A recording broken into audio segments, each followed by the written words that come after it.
नमस्कार। जब देश गुलाम था 1947 के पहले, तो उस समय की स्थिति ये थी कि जमींदारी प्रथा थी और उस समय जमींदार मलाई चाटते थे और वो कभी नहीं चाहते थे कि देश आज़ाद हो। और उस समय चूंकि हिंदुस्तान में जो हिंदू धर्म है वो वर्ण व्यवस्था पर आधारित है और आज भी है, लुका छुप छुप के है, लेकिन तब कुछ ज्यादा ही उजागर था। तो इस व्यवस्था में जो चौथा वर्ण है, सबसे आगे ब्राह्मण, क्षत्रिय, उसके बाद वैश्य, 3 नंबर पे सबसे नीचे शूद्र। शूद्रों की स्थिति सबसे दयनीय थी। उनको न शिक्षा का अधिकार था, न बोलने का अधिकार था, न अभिव्यक्ति की आजादी, न संपत्ति का अधिकार, कुछ भी अधिकार नहीं था। हमारे पूर्वजों के मुंह से हमने सुना था कि शूद्रों को शिक्षा का अधिकार नहीं था, पढ़ने का अधिकार नहीं था। ऐसा पुराणों में भी वर्णन मिलता है बहुत जगह कि शिक्षा जो है सिर्फ राजघराने के लोगों को ही दी जाती थी। ऐसा है, महाभारत में कई जगह वर्णन है, रामायण में भी वर्णन है। तो उस समय तो हमें शिक्षा का अधिकार नहीं था। यानी SC ST OBC जो है आजकल, आज के समय SC ST OBC वही उस समय शूद्र थे, आज भी वही लोग हैं। तो इन्हें शिक्षा का अधिकार नहीं था।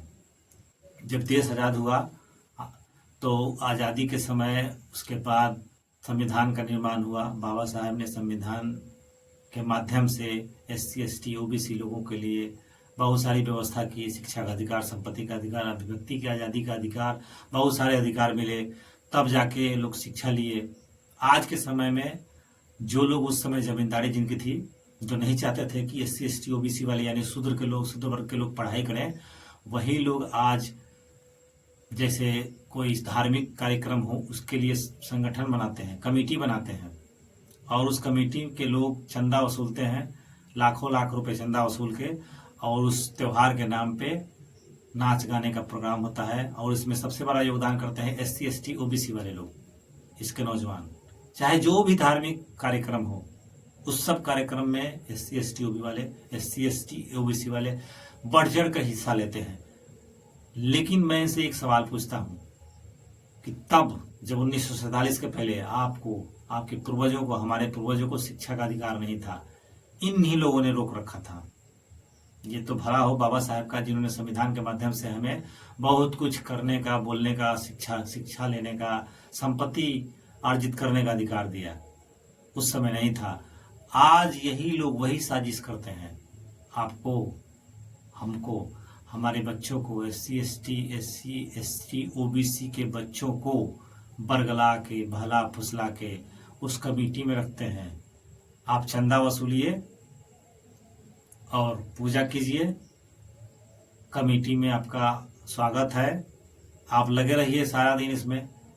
लेकिन अगर कोई पूछ दे उनसे कि जिस कमेटी के माध्यम से इतने रुपए खर्च हो रहे हैं, दलित के बच्चे जो स्कूल नहीं जा पा रहे हैं आज के समय, जिनको उनके अभिभावक अभाव में मेहनत मजदूरी करने के लिए भेज देते हैं बाहर, या यहीं बच्चों कहीं कहीं छोटा मोटा काम करते हैं, उनके पढ़ने की व्यवस्था क्यों नहीं की जाए?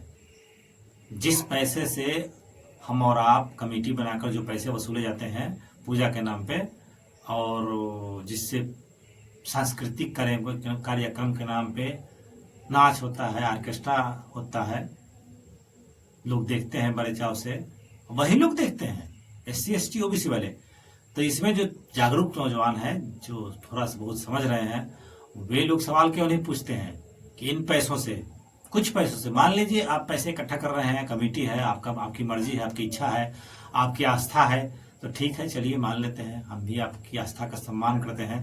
पूजा कीजिए, सांस्कृतिक कार्यक्रम कीजिए, लेकिन चंदा हम भी दे रहे हैं, हमारा भी कुछ काम होना चाहिए, हमारे मन की भी बात होनी चाहिए। दलित, महादलित, SC ST के जो बच्चे हैं जो स्कूल नहीं जा पा रहे हैं, उनके लिए शिक्षा की कोई व्यवस्था की जाए।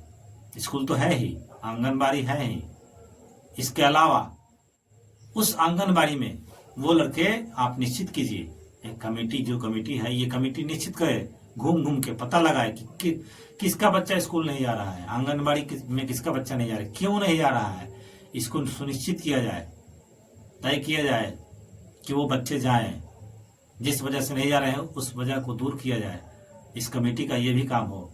उन कमेटियों से आप सवाल कीजिए, उस कमेटी के मेंबर से या उसके अध्यक्ष से आप ये पूछिए, जो अभी मैंने थोड़ी देर पहले बताया था कि जिस महादलित के बच्चे स्कूल नहीं जा रहे हैं, आंगनबाड़ी में नहीं जा रहे हैं, क्यों नहीं जा रहे हैं, इस वजह को पता लगाया जाए, उसको दूर करने की कोशिश की जाए। आप चंदा